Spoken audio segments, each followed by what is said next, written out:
Hello,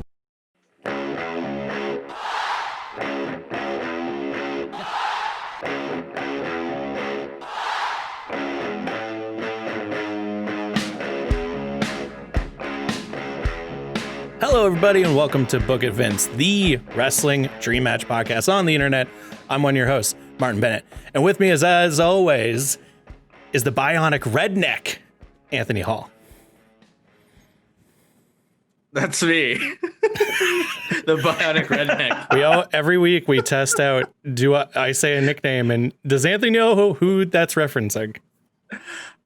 No. That's Stone Cold Steve Austin. That's Stone Cold Steve Austin's nickname? Yeah, that's one of his many. I think bionic redneck was a JR coined nickname, so... Yeah, but, Stone Cold Steve Austin, the guy who famously goes like this? That's me! But we got a great episode. It's just like... We got a great episode for you today. Because we got a special guest. Yes. Joining us today is the sensational comedian, podcast host, fan fiction master, and all-around sweet dude, Paul J.P. Shucks. Thank you for that introduction. For anybody listening wondering, the fan fiction master thing is tied to the podcast host thing. I have a podcast where people come on and read porn, and it's very fun. You tell like it is. You tell it exactly like it is. But yeah, what's the name of that podcast and where can people get it? It is called The Pen Is Mightier. You can get it pretty much anywhere you would normally get your podcasts. Or if you like, you can go to podcavern.com because we are a podcast that is under the Podcavern umbrella of podcasts. Very nice. So there's a lot of great shows on that website. The best one is my show.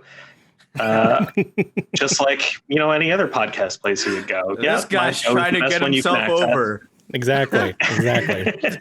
He's putting himself over. I guess I didn't do a good enough job. You did a great job. Thank you. I appreciate the kind words. But we got a great show for you today. We got Paul here. He's going to give us his dream match that we're going to book. If you enjoy what we do here at Book Events, please give the podcast a follow or subscribe to it wherever you get your podcasts. Come and watch the video version on YouTube. And also, we just started a Book It Vince Twitter account. So it's honed in on wrestling, so that if you follow the Unknown Era account, you don't get as much wrestling. But we tweet out, wrestling memes, questions. We live tweet events like Dynamite, SmackDown, Raw, any pay-per-view. And yeah, so go follow that. It's at Book It Vince Pod because Book It Vince, of course, was taken. And of course, it's an account that has never tweeted a single thing, does not follow anyone, is not followed by anyone. But that's just the world right now. I'm not heated up by it in any way. But anyways, now that's out of the way. Paul, what is your dream match for us this week? My dream match that we're going to be talking about today. I will confess, I consulted Anthony on this one because I was torn between a couple choices. And I think I figured out a way to actually sort of put them together and have one, and through booking, have one of them happen on the way to the dreamiest of dream matches for me. All right. So the dream match that I'm going with today is Aleistar Black versus Edge. Yeah, ooh, that's a good one. Oh, so interesting. Excellent. Nice. I like Perfect. it. Just in time for that. The Black Mass. There it is, the Black Mass. Is there any sort of caveats to this? Like, is there anything specifically that you really want to see happen within this feud? You said that there's you had a couple of things and one could lay into another. So what's that? Well, yeah. So the other matchup that I would really want to see is one that I don't think a lot of people would call it like a dream match, and it's something that is well within the possibility of things that could actually happen on WWE TV. And it was Aleister Black versus Mustafa Ali. Oh, right. The two of them, they've never they've been in one match together. They were on the same team in a 6-man tag like a couple of years ago.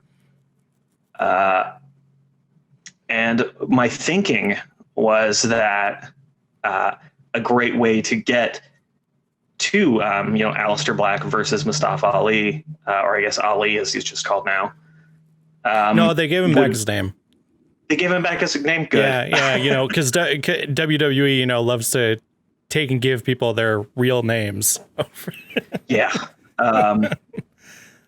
So I thought an interesting angle, a good way to get. I guess basically the way it would happen now to have Mustafa Ali versus Aleister Black is essentially to have Aleister Black take on Retribution, who suck. Oh. We all know that Retribution kind of blow. I love Anthony is so on the money with these backgrounds, and the audio listeners won't be able to. Anthony was a SmackDown hacker all along. It's true. It's actually he's right behind me. Oh, there he is. But that would be interesting because, not that the people that actually write Raw would give a shit, but you have right now it's Ricochet and Retribution, and Aleister Black and Ricochet were teams, and they won the Dusty Cup together. They did. They won the Dusty Classic together as a team. So there's some history there. There is history there, which would be really cool if they actually wanted to go that way. But that's what we're going to do. That's what we're going to do today. Yeah. So then I guess it's the question what is Aleister Black's program right now? Nothing. What is Aleister Black even doing? At the time of recording this, nothing. I don't believe he's anything. He's got like the eye patch and like the waiter black dress shirt thing going on, right? Like he's like he's running in. Well, yeah. So he had a very short program with Murphy earlier this year. Right. Yes, because he was trying to defend the Mysterio family. Yeah, and so there was a little mini feud, Aleister Black versus Murphy, and Aleister Black won every match. Aleister Black beat Bobby Lashley at WrestleMania. Did he?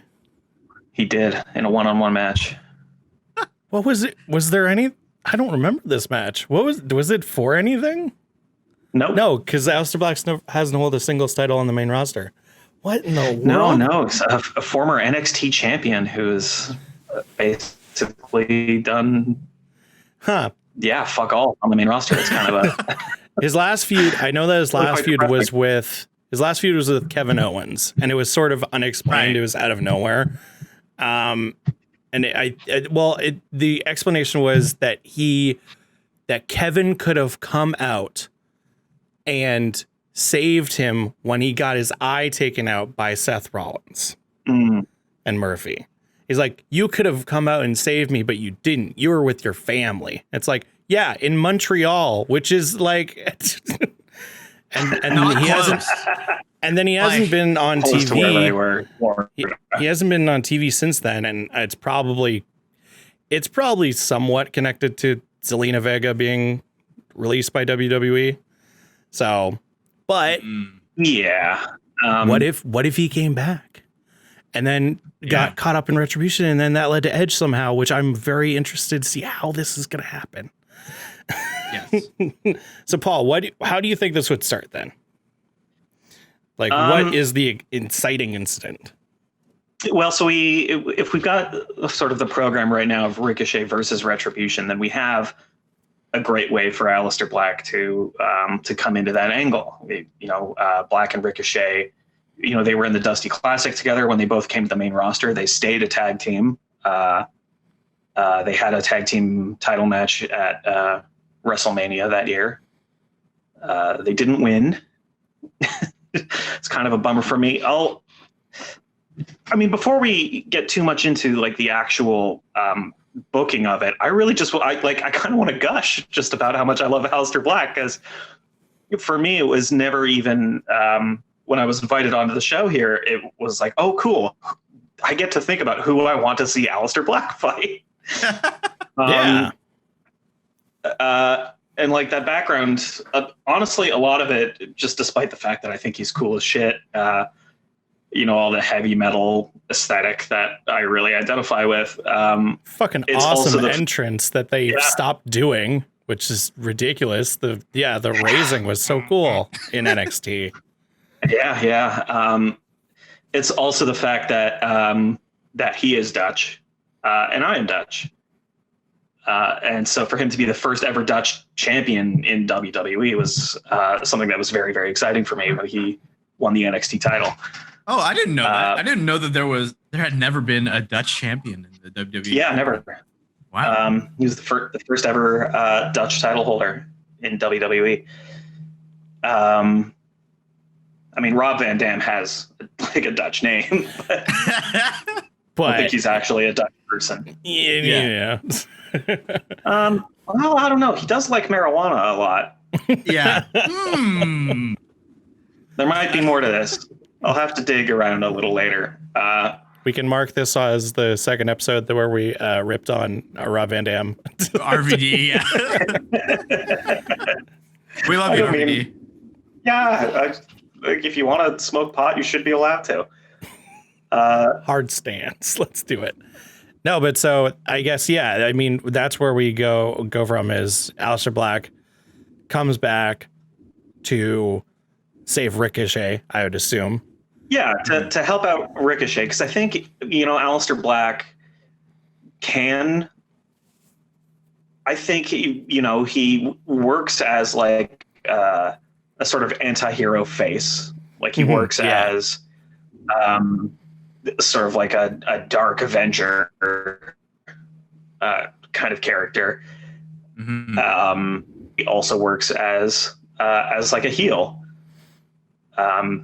Sort of like when he was doing those little vignettes of like, I am ready to fight anybody. All you have to do is come knock on my door. And it was like, oh shit, this could be like a cool thing, setting up a series of really great matches. And then he had that really quick but awesome program with Cesaro. Mm-hmm. And then they just stopped that and moved him over to Raw. Yeah. It's like, oh, okay. Yeah, well, it sucks that there's a lot of people that aren't utilized as much as they should be. But that's where in our world now we get to create whatever we want. Yeah, so, that's what you're here for. No rules. No, yeah. Yes. So Mustafa Ali, for me, yeah.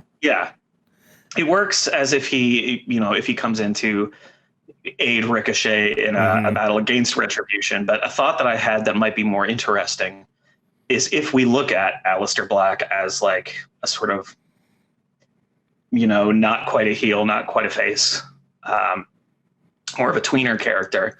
Okay. And Aleister Black challenges Mustafa Ali to lead Retribution. Oh. This is what I was actually thinking of while you were talking. I went, how does this all get to Edge? Because Edge has to be a face, or exactly. Would Edge? I had a second here when I went, what if Edge was the true leader of Retribution?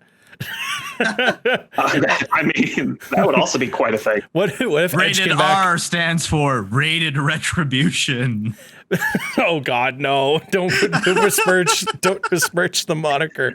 No, I was thinking. I had a quick thought of like, what if Edge was like the Exalted One version of Retribution?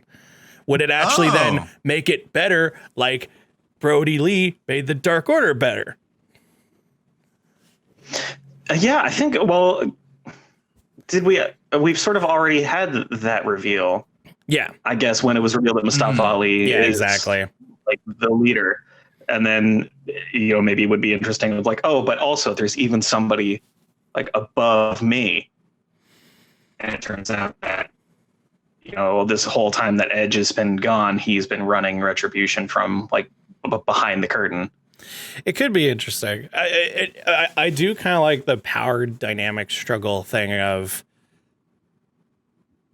Aleister Black like challenging to take over, where it's like he comes and saves Ricochet. Mm-hmm. But then it's like, I only came back to save you to then get to my ultimate goal, which is then to lead this group of people to do ultimately what I want. Like, I really love Mustafa Ali. I don't know about you guys. I love him as like what he's actually trying to do is great. They're just not giving him the opportunity or the potential. Like he did a promo on Raw Talk where he was just basically shitting all over Legends Night, and it was such a good promo. Yeah. And it was like true. It's like what his whole thing is like, when am I going to get to walk on the path that they paved for us? And it's like, this is so good. Why isn't this happening? Well, so it's like, brilliant. And then there's an angle there. Yeah. Of, Retribution can take on Edge if that's. Yeah. Like if that's their ethos, that's their philosophy, then, they should be going after, these returning legends or like part-timers. So is it Aleistar Black betrays Ricochet, or is it just that he's like, it's that walking that line of like, I'm stepping in to stop this rivalry so that I can get what I want, which is to take over Retribution and to truly fulfill what Ali's really trying to do. Yeah, does he betray Ricochet? What do you think, Anthony? We've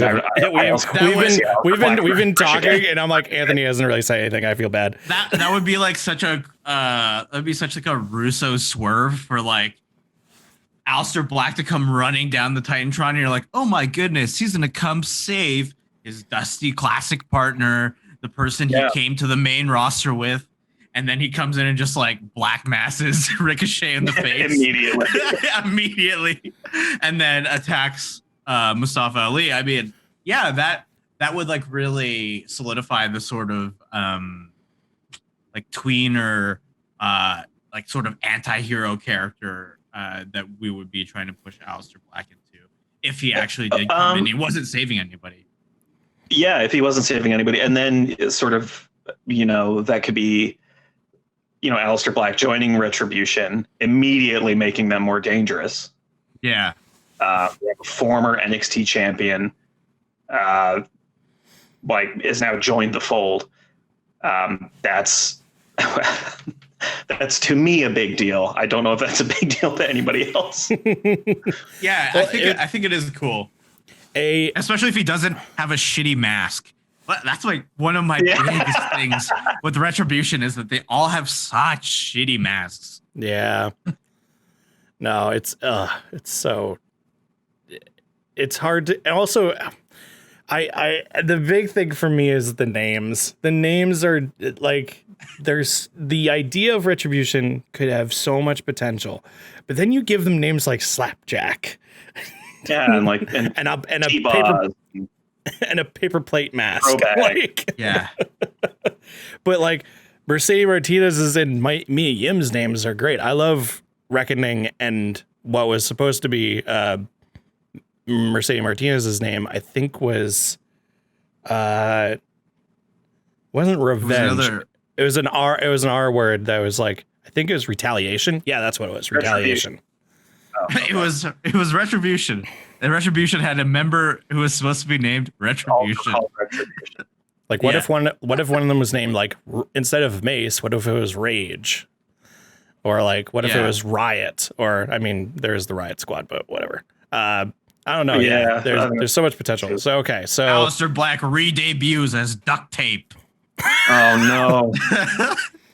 Guys, I have to leave the episode now. It turns out I came out with the worst idea ever. But so, okay. We have, we're continuing the program with Ricochet against Retribution. Ricochet still says, no, Mustafa Ali, I'm not joining you. And then Retribution keeps beating him up, and maybe it escalates to a point where like they're gonna really hurt him if he's not gonna join. Because lately it's just been, you know, oh, we beat you up. That's what you get until you join us. And that, but it's like, what if like they like it's an attempt to like break his legs or something like that? Or Yeah, like they're with gonna break his leg. At which point, arm or Aleister something like Black that. comes out. Yeah, Yeah. and then he shows up. You know, And if Aleistar Black like he runs down and let's say like he like clears out the other members, like he maybe like hits like slapjack with like some sort of kick, or he like pushes Mace outside of the ring and he hits T-bar, and then Wouldn't it it's just be- him and Mustafa, and he pushes him in the corner, and then Black masses Ricochet. But And wouldn't that- aligning. yeah. wouldn't Ricochet, wouldn't Aleister Black massing the biggest guy, T-bar, and just knocking him out? Wouldn't that be the coolest like visual of just like, holy shit, he knocked him out with a kick? Yeah, that would be pretty cool. So, okay. But maybe he's running down. He pushes Slapjack out of the ring. He like kicks Mace, and then pushes Mustafa into the corner, and then T-Bar is left as like the man out right to T-Bar.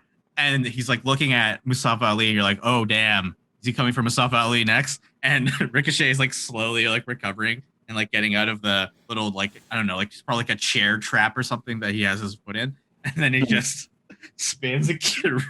Black masses Ricochet right in the face as well. And it's like, oh god, so many kicks. Well, I guess then what would happen, right? He does all that.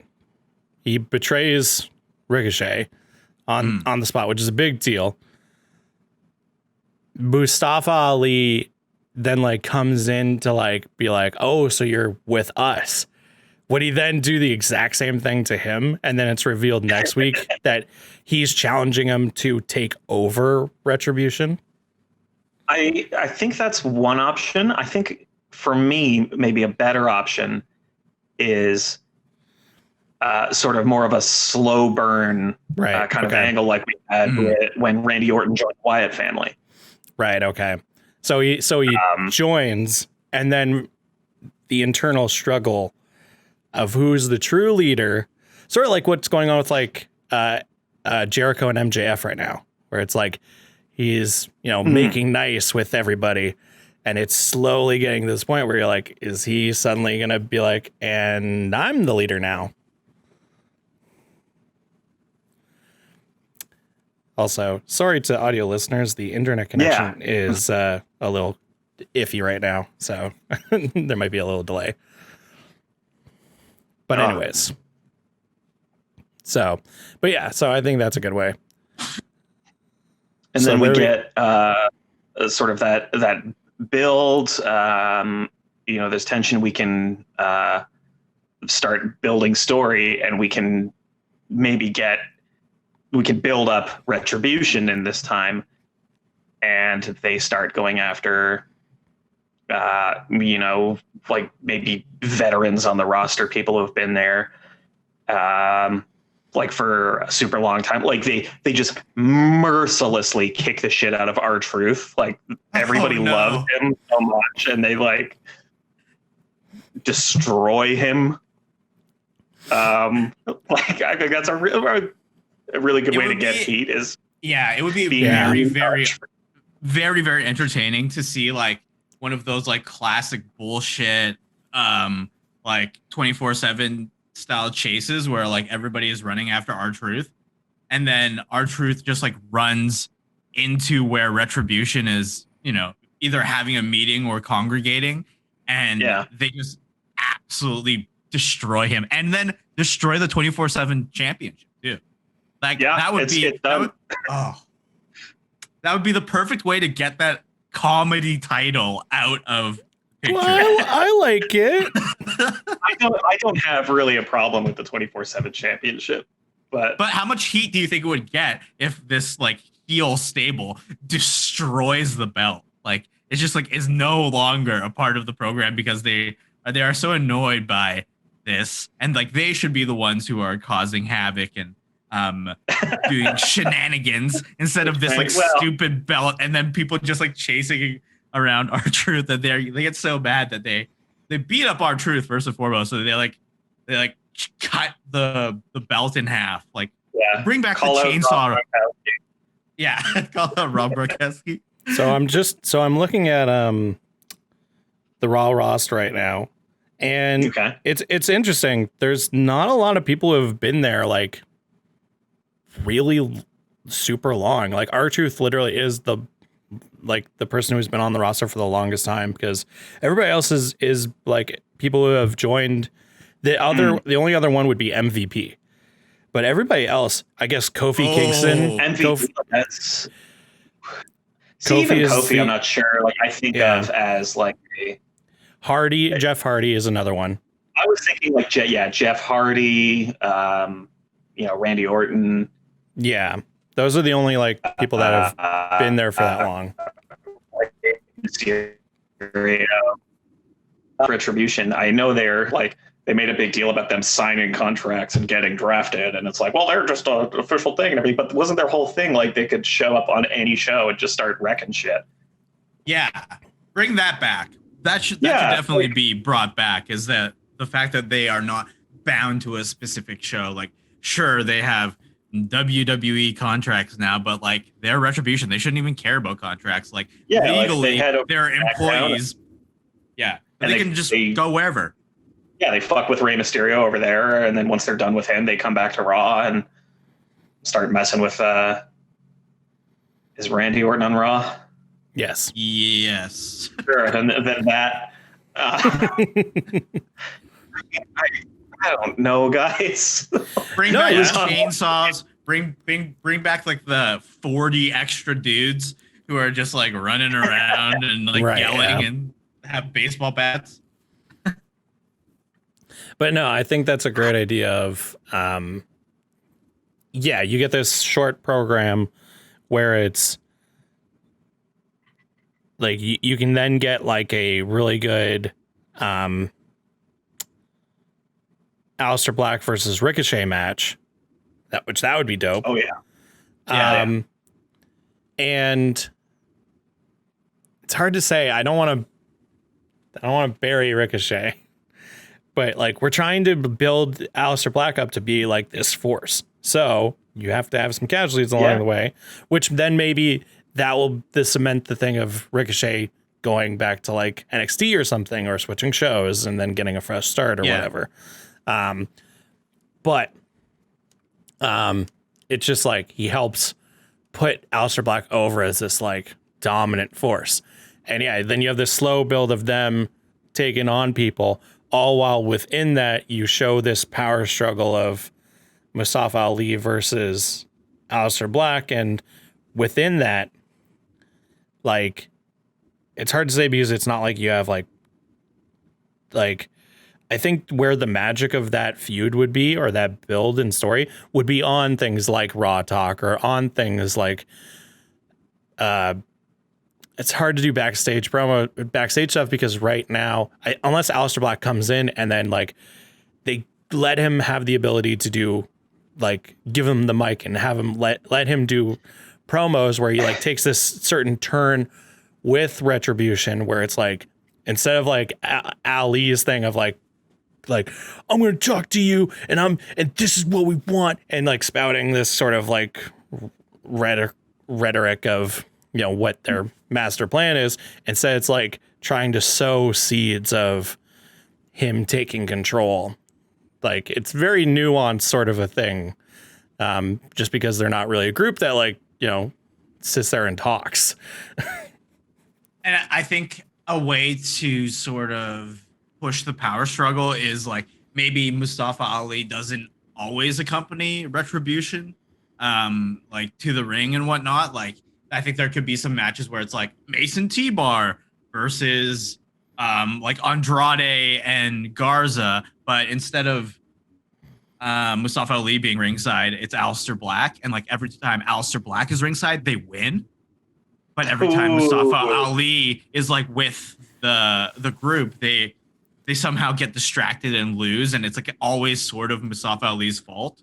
Yeah, or like you could have them tag team, like, and have like Slapjack, Mace, T-Bar like tag team individually with Aleister Black, and like maybe it's even a thing where like it's kind of like he's still a heel, he's still a bad guy, but he like is doing good things for his team where like he lets them win, he sets them up for the pin, and he sets them up to win instead of like selfishly sort of thing. And you have that side of Mustafa Ali where he's like kind of selfishly trying to get wins, or then he's like yelling at his team members to do better. And then you can cut that with like maybe a moment or something where it's like Aleister Black like being really encouraging to his people, which ultimately is building to like them becoming minions of him as he's becoming the ultimate leader. Yeah, because he's gaining their trust, right? Like let's say like fucking Slapjack and Mace are in a tag match against like Miz and Morrison. And I love Paul's sigh just at the names. Every time you say Slapjack, just like Shane Thorne. His name is Shane Thorne. Yeah. Actually, we can add like one more person to that. Like let's say it's like Miz and Morrison and some other random person versus like Slapjack, Slappy Jackie. Hey, maybe that's one more way Aleister like gets on other good sides is he gives them their real names back. Yeah. You mean I don't have to be called T-Bar anymore? Like, nope, you can be. Yeah, that'd be really cool if he black masses like Morrison, and then like instead of going for the pin, he turns around and he's like Shane, and he gets Slapjack's attention and like tags him in, and then Slapjack like doesn't know what's going on and just like goes for the pin and gets the win. And that in ring psychology terms would be like, oh, I'm getting like my confidence back because I get my name back. I'm getting like I'm credited with the pin for this match. Like you could even then have like them win, and whoever's ring announcing is like, and the winners are Slapjack and T-Bar, and then Aleister Black grabs the microphone and says, no, the winners of this match are Shane Thorne and D.L. Madden. And like they feel confident enough to like take off their masks even, and then they can truly be who they fucking are. Yeah. He's like he's manipulating from the inside the group, and he's changing things, and Ali doesn't like it. Yeah, and like they can still be Retribution without the masks. They can still just like wear black and like even have like the black eyeliner that's would have been underneath the mask and stuff like that. Like they can, I guess they could slowly transform back into themselves with this sort of like I understand why they did it, because it was the whole idea of like the anonymity of like trying to destroy WWE from the inside, and it made sense, but then they stopped doing that, and now it's more of just like up and comers trying to mark their place within the wrestling world. It's like, well, do you want to be known forever as Slapjack, or do you want to be known as like Shane Thorne as your name? Like, so, but so, okay. So that then leads to Ali versus Black. Yes. Yeah. Versus Aleister Black at some point. And maybe, and you know, this will be like, that could happen at like Extreme Rules or TLC. Like it's, you know, like a serious business kind of match for control of Retribution. It could be like a last man standing match. Yeah, and the rest of Retribution like sort of get involved and take sides, maybe. You know, like some of them all like side with Aleister Black, like maybe one of them, you know, sides with Mustafa Ali, and if Aleister Black wins and takes control, like that person is ejected from Retribution. Maybe they end up back in NXT. That'd be good. They're free to do something else. Like, yeah, I think if Mia Yim and Dominik Dijakovic aligned with Ali, that gives like an out for Mia Yim to like be ousted from Retribution then go back to NXT and like be good again. And it also allows like Dominik Dijakovic to lose his mask and be just Dominik Dijakovic again and inject himself into, I don't know, like the intercontinental scene or something like that. Whilst Aleister Black gets to keep Shane Thorne and Dio as his like smaller Retribution. And maybe they start recruiting. A split faction. Yeah. That's the thing. You get new people. I definitely love that idea. At the same time, it makes me sort of go, wouldn't certain people in the group, look at Ali as if they were holding him back?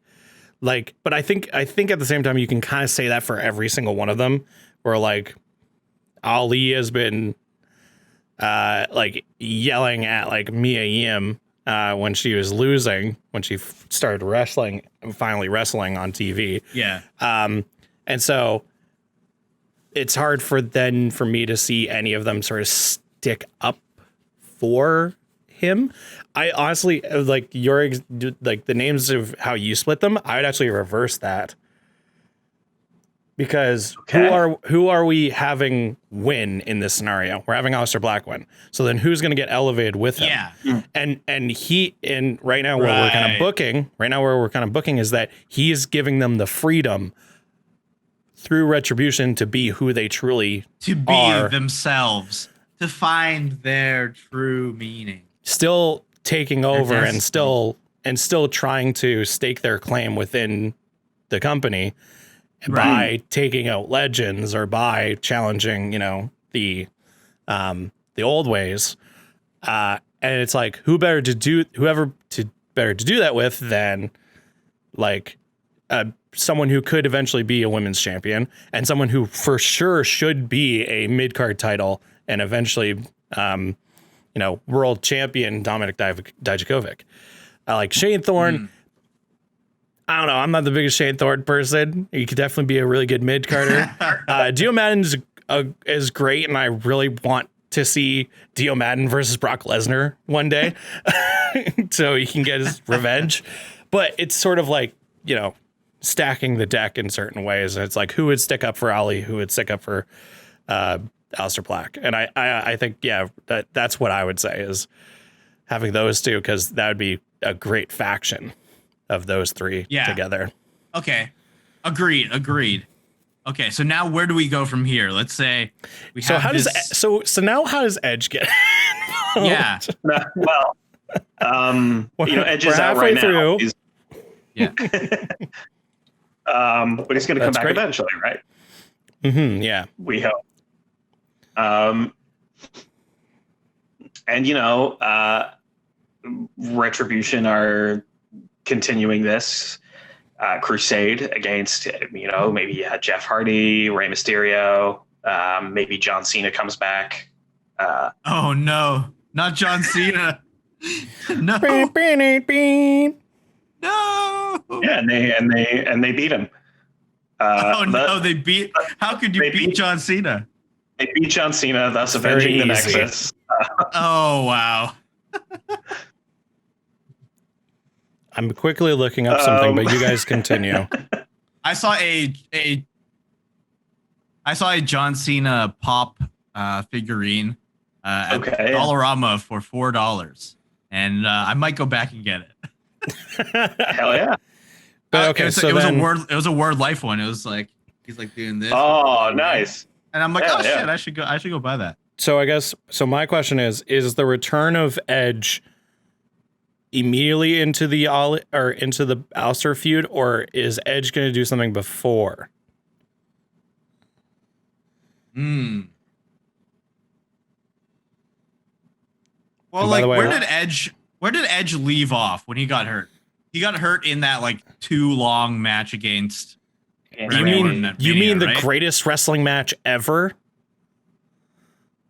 Oh, right. No, that was after Mania. The Mania was the last man standing match, and then at Backlash, the one that was too long. And that Backlash was the greatest wrestling match ever.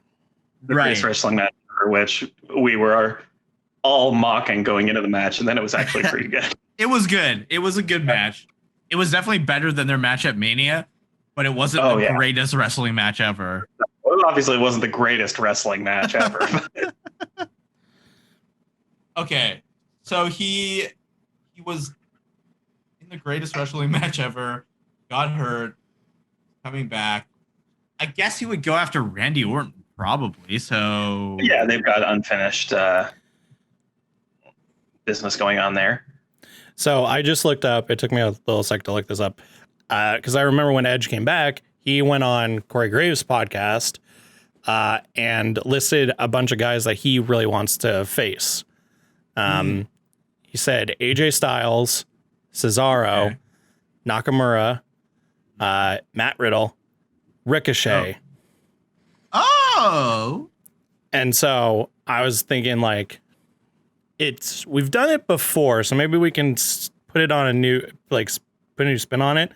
But it's that sort of thing of comes back and is like, I'm ready to face some new blood. You know, I'm ready to face like the people who are going to lead this business.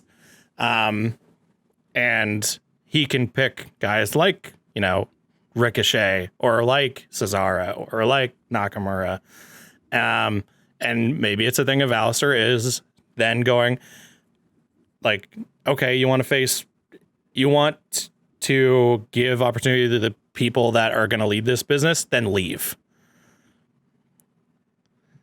You know, and then maybe he takes it as like, well, you didn't list me, but if you actually want to give opportunity to these people, don't wrestle them and beat them.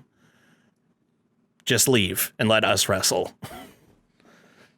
Yeah, and it occurs to me that like of all those people Edge listed, like almost all of them are above the age of 40. Yeah. Oh yeah, Styles. Yeah. Styles, Nakamura. Nakamura. Except for Riddle, of course. Yeah, Riddle. Everybody's favorite stoner. Flip Flop Man. This episode is brought to you by Bro Nuts.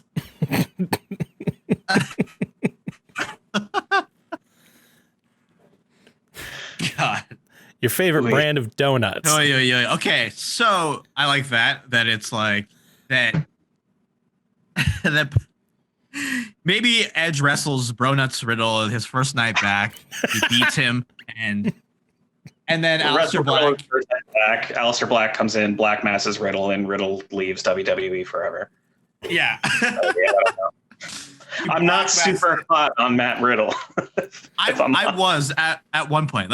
I'll be completely honest with you guys and say that I really enjoyed his work in NXT briefly, and I was like, yeah, he was with Pete Dunne, and they had that stupid like golf cart, and they were the Broserweights. Like I was like, oh, this is funny. The quick aside of the problem with Matt Riddle right now is that he had a good gimmick, just like it's a gimmick that you don't need to make nuanced. You don't need to make deep. You just need to do it, which is what Orange Cassidy is so amazing at doing. It's a gimmick. Just do it. But then he comes on TV and they go, okay, we need to write this long explanation of why he doesn't wrestle in shoes. Instead of just going, he just doesn't. He just doesn't. It's fine. He just doesn't. It's not. Oh, it's because when I was a child, I walked out in the snow and I froze my feet, so I can't feel anything. And I just feel no, fuck, stop it. Also, like, anyways. He is allegedly a pretty shitty person, so it's like that really turned it for me. Where I was like, oh, I don't like you now, and all your promos just sound like me trying to explain why things are cool when I'm really high. Just like, oh, well, actually, it's because historically Pablo Honey was Radiohead's shittiest album, but they really found their sound after they realized they didn't want to make songs like Creep anymore. Like, and that's why it's called the Brodeo Head Brainbuster. Rodeo Head? It's called the Brodeo.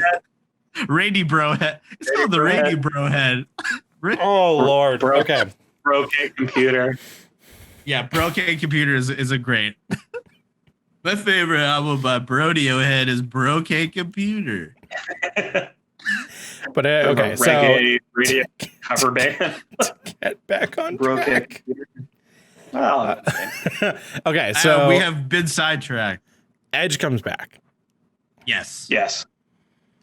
He comes back and I don't think he should feud with Randy Orton. I think it should get to like, I'm back and I want to wrestle new people. People I've never faced before. And he can have really good, respectable matches with some faces and some heels. And then it leads to, Aleister Black suddenly showing up and black masking his head off. Yeah, that'd be rad as hell. Like, why? Why? Edge is so loved. What about Everyone his neck? loved Edge. Yeah, and what about his neck? Didn't you think about his neck before you kicked him in the chin? Were you just twisted his head around with your kick? Think about his family. Think about Beth Phoenix. Think about his family. Think about his. Maybe at that point, Beth Phoenix comes back and we get Beth Phoenix versus Mia Yim or something. Oh, very good. Rad as hell. Very good. But so, Yeah. all right. So then the culmination, obviously, it's Aleister Black. His reasoning behind it is that we are the future. We need the spotlight. We need to be given our chance. But and it's what Ali wanted, but he's taking his approach. Aleister Black is actually doing. Yeah, he's taking his approach, which is by taking out legends, by actually taking out people who, to his idea, get way too much time. And so it's like, he immediately attacks Edge for that.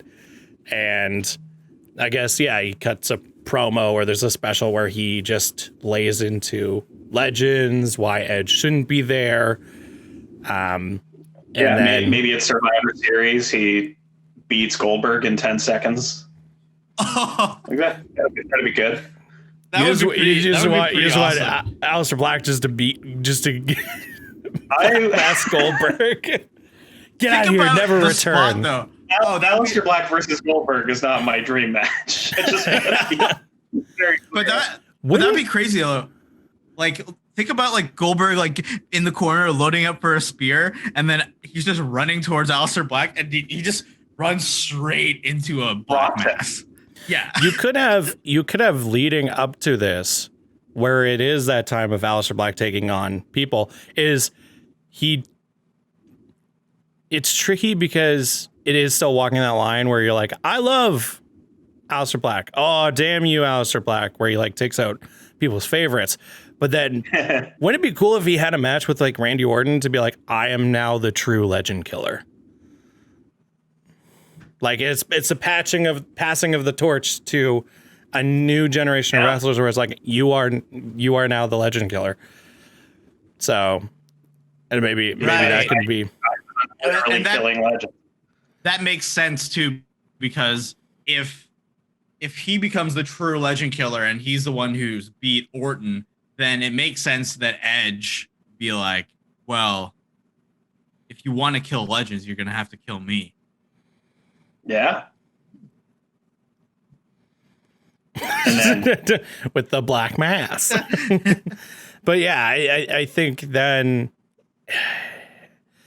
just go straight into just like, boom, there's the rivalry, or what sort of spots can happen over the course of like a month or two that leads to whatever their match is going to be. I think, we get Edge versus various other members of Retribution. And Edge, is beating them in the build up to whatever pay-per-view we're getting this match on. Right. Who else would, so we have people going with Aleister Black to continue Retribution. Yeah. But who else would join? Yeah, exactly. We briefly mentioned like picking up new members. Who do you think should join this new Retribution? Who are some other NXT call-ups that have not been doing anything that would make sense? Chad Gable floats around a lot. I'd like to see him. Yes, I'm a big Chad Gable supporter. Love Chad Gable. I agree. Heelish Chad Gable joining Retribution would be cool. Yeah, like Chad Gable, and he can do heel. Yeah, He can do it all. It's essentially anyone who has been held back from like their full potential is the idea. So it's like Apollo Crews. that would be interesting. That'd be very Why- interesting. Yeah, He showed heelish tendencies when he faced Big E this past week. Right. So Heel Apollo. that'd be interesting. Maybe we get a short angle where Aleister Black tries to convince Andrade to join as like, you were NXT champion, like you and I battled for the NXT championship back in years ago, and look at you now, like the opportunities that you deserve and that you haven't been given, but maybe like Andrade doesn't want to join, so they have a fight and He kills him. and he kills Andrade. Andrade leaves. And as we've seen with all the other matches, they leave WWE forever. Yeah. No, I really like Andrade. I want Andrade to stay for sure. I want him to succeed. That's funny. Maybe it's I like, think Andrade would be like a good member of Retribution. I think who he is fine. Oh yeah, for sure. Humberto Carrillo as a member of Aleistar Black's Retribution. Wouldn't be too bad. You have someone to get beat up, take bumps. Oh man. Now we're putting him with the group just to then downplay him and bury him. No. No, but I think in that story you have people join and you do that thing where it's like you make them win, you make them get good. I don't know. Maybe Retribution gets the golden prophecy. It's of just holding like all the titles. It'd be crazy. But yeah, I think then to get to I think maybe. Oh yeah. Sorry about that. beer can getting knocked over. But then it's like, okay, now we got the Edge. Now we got Edge, and we got Aleister Black. Yes, this is the matchup. This is the, and I mean, this doesn't even have to be, the final point on Aleister Black and Retribution's journey or anything. It's just, I really like Edge and I really like Aleister Black, so I want them to fight.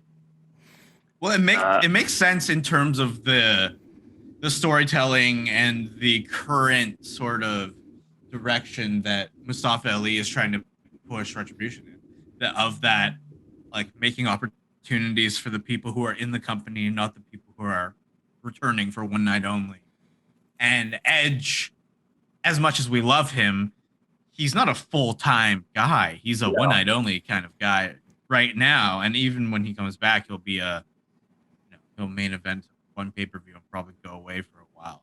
So it makes sense that they duke it out and really see like who owns Monday Night Raw, who owns the future of the WWE. Is it returning stars for one night only, or is it real talented individuals who have been dominating the division in several different ways? Workhorses. High work rate, spot monkeys. But I think you could have this build up, and maybe it's you have moments where obviously these two can cut if given the opportunity. Obviously Edge can amazing promos. And it is this then thing of storytelling, this old versus new, which is a classic thing. But, the side of Edge is that, He's like, I only have a few more years in me, a few more matches in me. I'm not here to take anyone's spotlight. I'm here to elevate people. You know, I'm here to give them a chance to prove themselves. If they can beat me, then they are, which is kind of, it's kind of like that can then get taken and twisted by Aleister Black to be like an egotistical thing of like, oh, so if people can beat you just can't help but have that spotlight. You can't just help but steal it from us having our opportunities or whatever. While like you can see it from even in the way like he's bringing it up and talking about it. Yeah, you can see it's about you. You're the centerpiece of this. Yeah, you can see it where Edge is. You can see where Edge is coming from, where it's this idea of like, you know, people are gonna look at me and they're gonna watch what I do, and if I bring in someone like a Chad Gable, you know, who and I face them, then that gives, or a Ricochet, like that gives them the spotlight. And like, you know, you get the rub off of my popularity onto them. And if they showcase their skills, then it elevates them. But then, yeah, that can get twisted and turned into something negative, which would be a great battle back and forth. But I think we have to have at least one or two things within this of insight, because you got to have drama. You got to have drama. That's Monday Night Raw, baby. What does Retribution do to Edge? They kill him, and he leaves WWE forever. I mean, that can be the ending, but what is it to get him to like? Because it's not that exciting to be like, he attacks him, he says, "I want to fight you," and Edge goes, "Yes." Gotta have something. Gotta have drama. It was one of you two mentioned like Edge even calling them out. But I like that angle that you've proposed of like, you know, like even in the style of like the John Cena US Open Challenge, which was so great, of Edge, like, you know, issuing like an open challenge and people come and wrestle him on Raw, and then Retribution come knocking at his door, and at that point maybe, you know, we get like you know, them calling out Beth Phoenix as well, and then it would be fun to set up a matchup between like Beth Phoenix and Mia Yim. Imagine they're in the ring, Edge is face to face with Aleister Black, and they're exchanging blows back and forth of words, and then Mia Yim steps up and grabs the mic and then says something heinous about Beth Phoenix, and then all of a sudden Beth's music hits and she just storms down the ring and they just start brawling. Everybody, they start brawling. Christian comes back again for one night only to get killed, and then we never see him. Yeah, that's what I was thinking. I was like, oh, do we bring Christian back into this and let him get a kick in the face at pretty much what happened exactly with Randy Orton? Right here, this is essentially we're just doing Randy Orton again, but with Aleister Black instead of Randy Orton. Well, I think then what needs to be the difference is you have this group who has been trying to terrorize WWE for a while, and they have done things of like destroying property or whatever.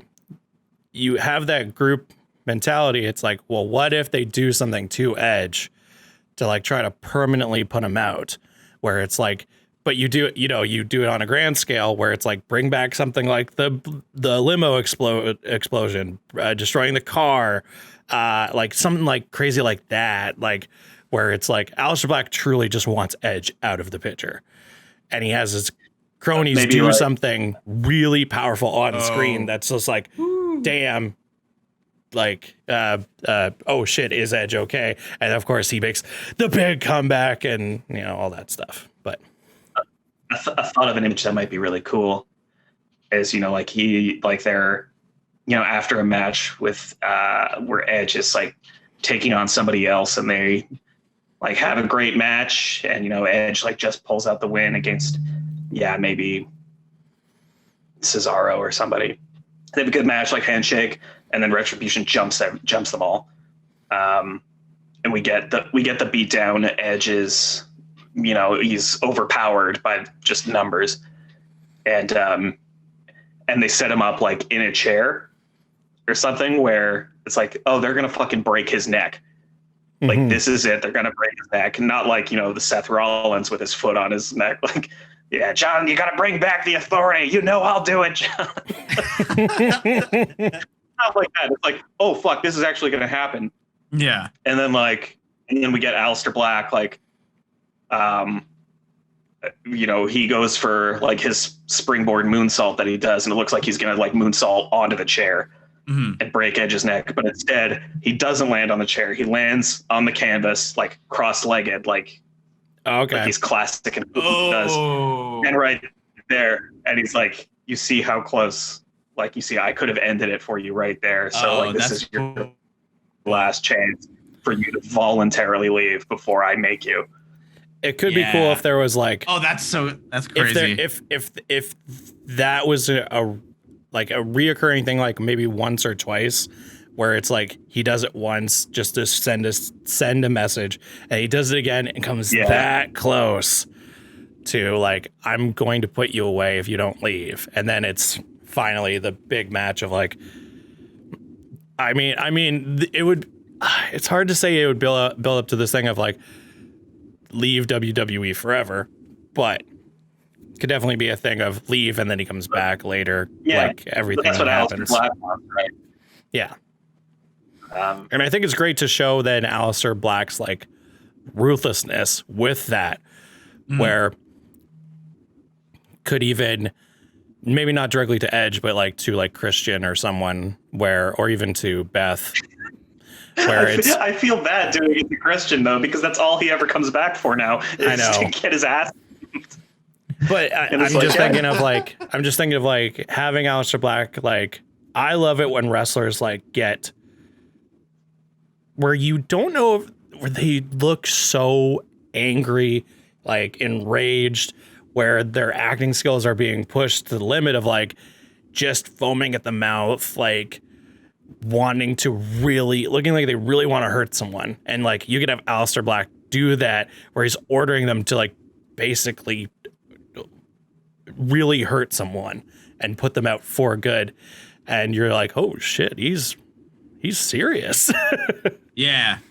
The Retribution attacks Edge and throws him into a dumpster, and then the rest of Retribution slowly empties DVD copies of Money Plane on top of Edge, just filling the dumpster full of Money Plane, and then they light the dumpster on fire, and Edge narrowly escapes death in the Money Plane Inferno.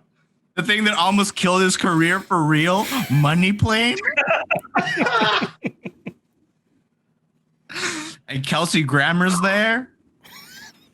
And the other people in Money Plane. Raw that week. It's Kelsey Grammer. Jesus Christ. All right. That's enough Money Plane referencing for this episode of Book of Vince. Is it ever enough referencing? Welcome to our Money Plane podcast, where every week we watch Money Plane and talk about it. Every week is a more and more elaborate build up until we get to talk about Money Plane. Yeah. So then, to cap it all off, we have the match between Aleister Black and Edge. And it's obviously on a pay-per-view. It's hyped up to be a big deal. Who goes over? It's got to be Aleister Black, right? Or does Edge win? Like, I don't know. I think it has to be Aleister Black. Yeah. Yeah. I think for me, it's got to be Aleister Black. And in this scenario, for me, sort of the end point of Retribution possibly is, way back, all of this started when Aleister Black like broke Ricochet's leg or something, and he was maybe out for a while, or goes back down to NXT to sort of get his legs back underneath him. Ricochet was a North American champion. Maybe he wins the NXT title, and it's like, and challenge put me out. So Aleister Black, who in the interim has like become Universal Champion or something.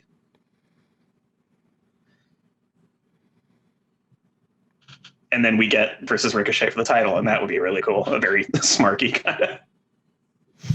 That'd be awesome. Yeah, that would be cool.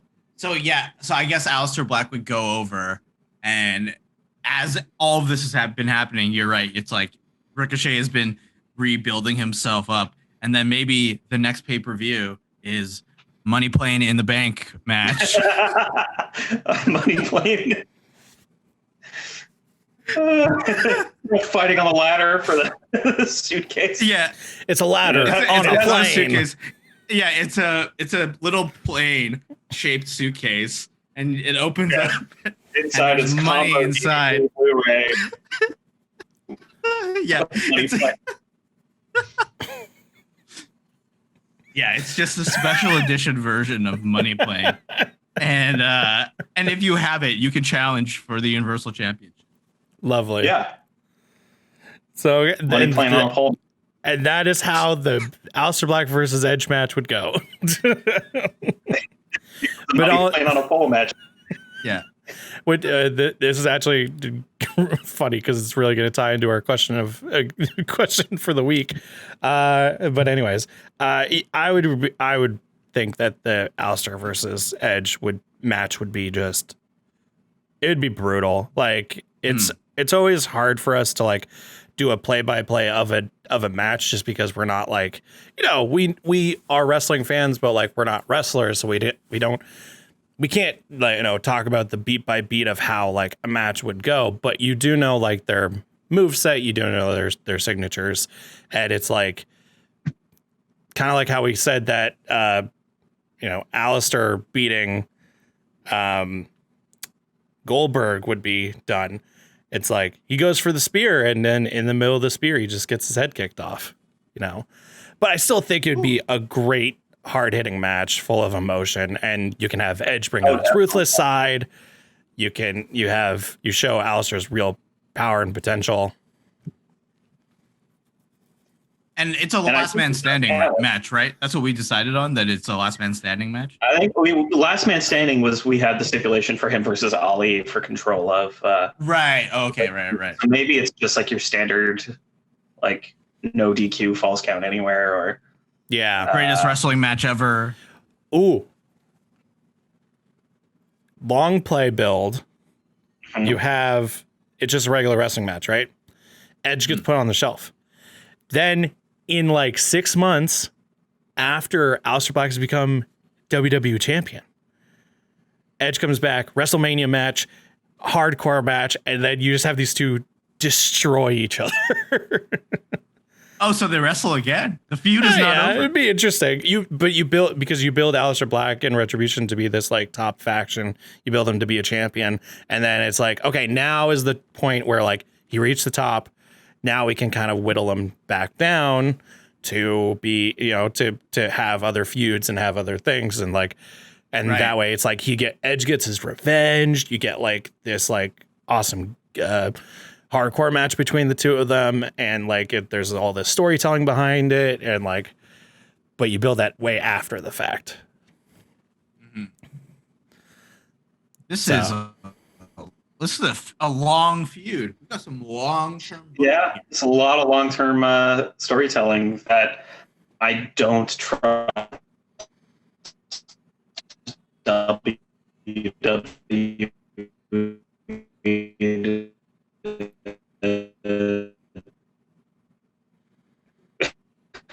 Paul, can you, as soon as it catches up, Paul, Not can you lose patience with. sorry, the internet sort of cut out there for a hot second. Can you say what you were saying again? You don't trust. I don't trust WWE to do that kind of long-term storytelling. Anthony made another money playing joke, and But I didn't even. Did you actually? I did. I didn't hear it. Oh, that's so funny.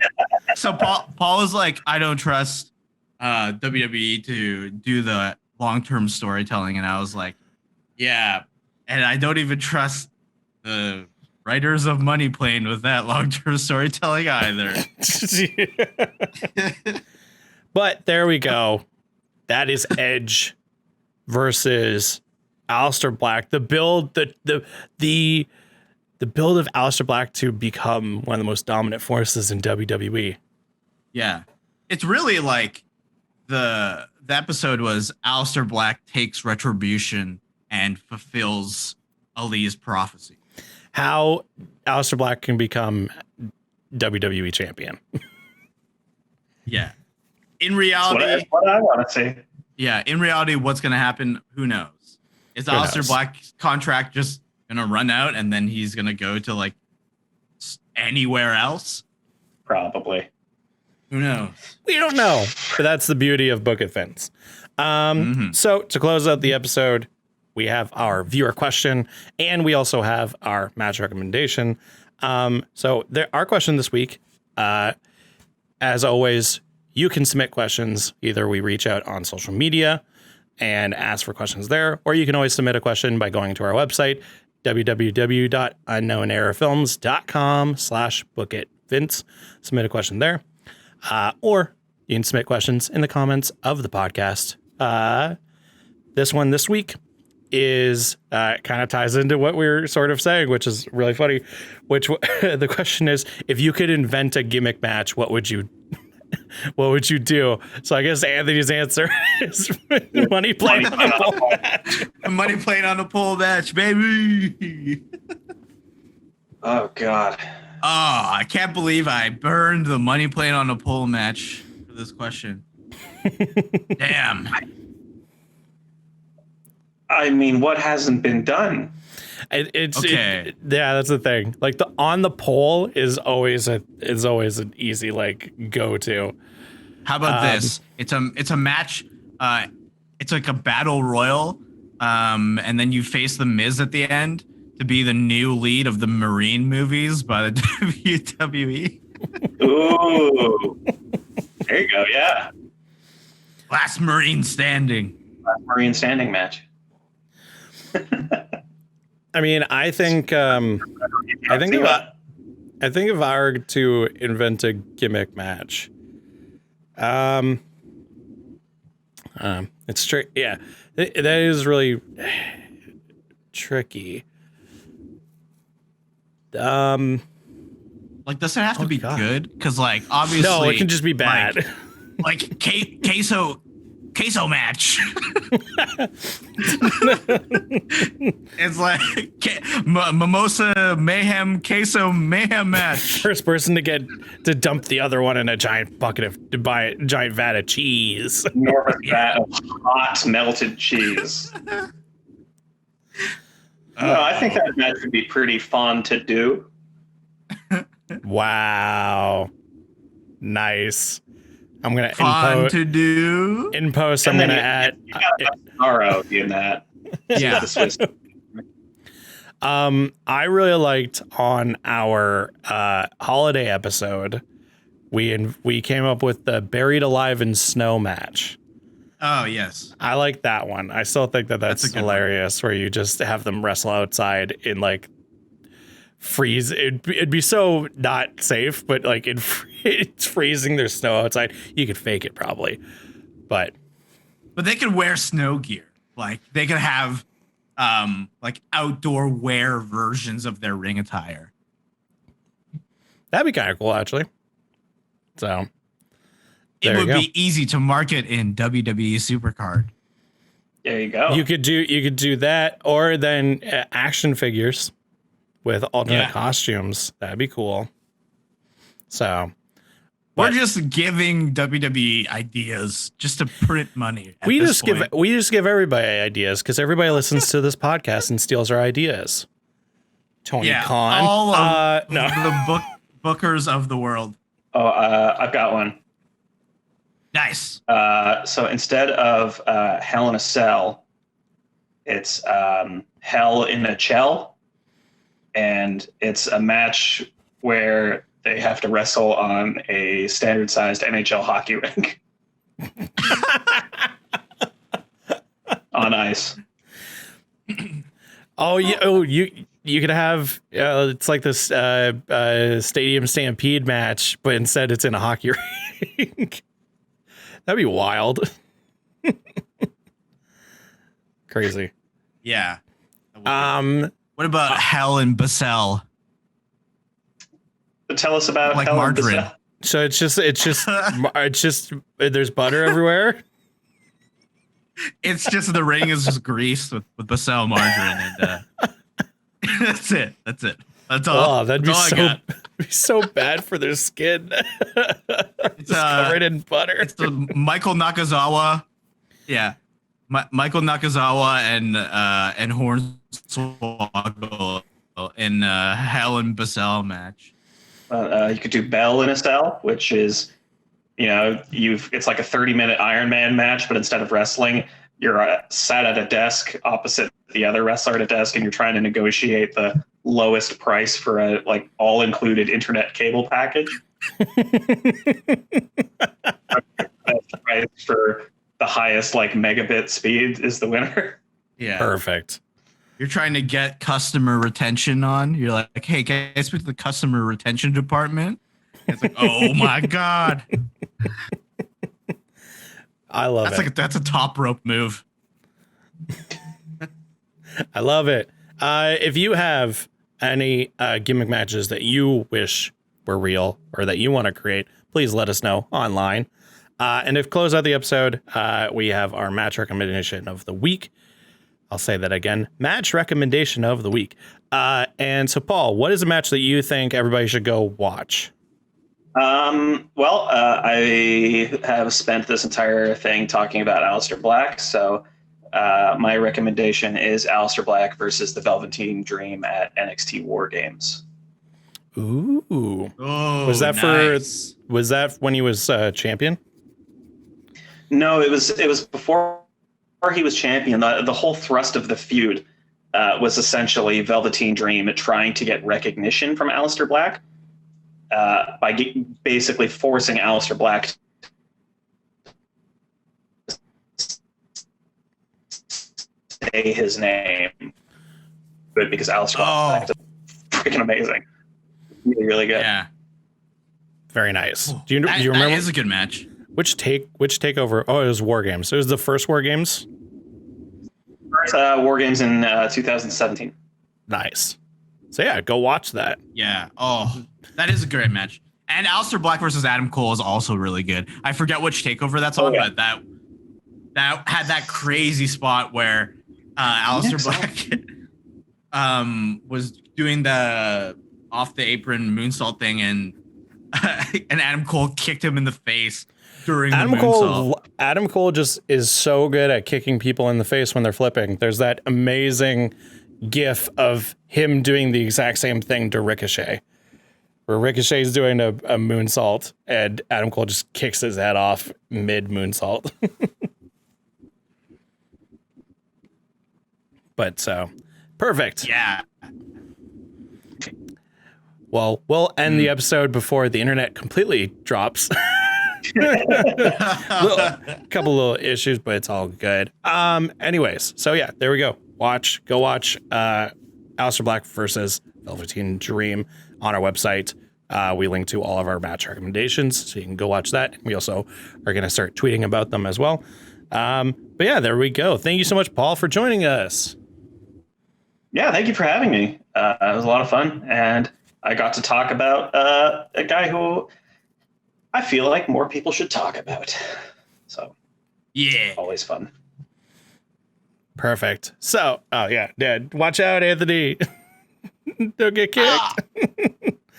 But yeah, where can people follow you if they want to see what you're up to and see what you do? Oh boy. I would say follow the Pen Is Mightier on Facebook. That way you get updates about new episodes being released. There we do like little polls and surveys that influence like bonus games that we play on the episode or on various future episodes. If you want to follow me personally, I guess you could do that at @RealPaulJP on Twitter,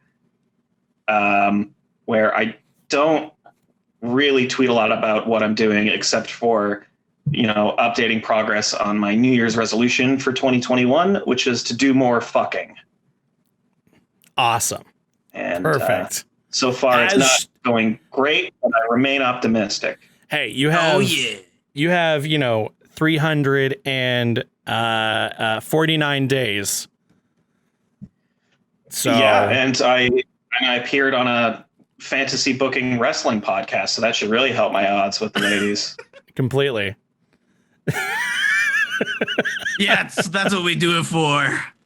But go follow Paul. Go check out his podcast.